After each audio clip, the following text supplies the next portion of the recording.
Mga legit the Barkads, ready na mamaya sa muling pagsisimula ng bagong season ng Liga ng bawat Pilipino na PBA.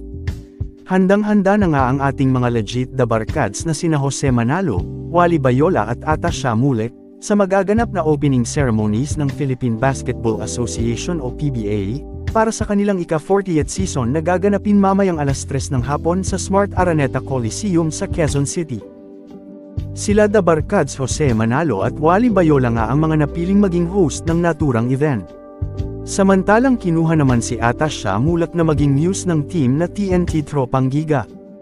Hindi na nakakapagtaka na maging muse ng TNT Tropang Giga si Atasha, dahil ang may-ari nito ay kanilang boss sa TV5 Network at kasosyo ng TVJ sa EAT na si Manny V. Pangilinan.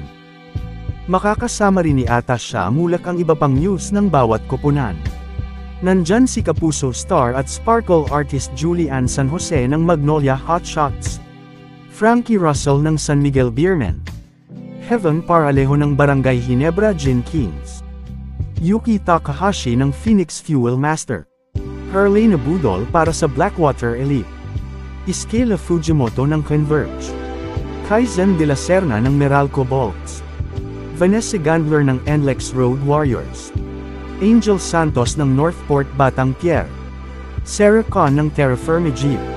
At para naman sa Rain or Shine Elasto Painters, nandyan sina Mary Jane Ancabon at Janelle Noble Zeda. Bukod pa dyan, may special performance din mula kay Chief Filomeno at iba pang mga dance crew. Nandyan ang Alamat, TG ng MNL, Electro Groovers at Upstreet Dance Club. Talagang punong-puno ng mga pasabog ang magaganap na opening ceremonies mamaya sa Smart Araneta Coliseum.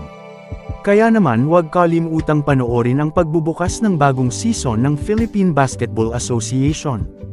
Mapapanood ang PBA Season 48 opening ceremonies mamayang alas 3 live sa Signal TV at A to Z Channel. At pagkatapos ng ceremonies, magtatagisa ng lakas ang koponan ng Magnolia Hot Shots at TNT Tropang Giga para sa unang laro ng season.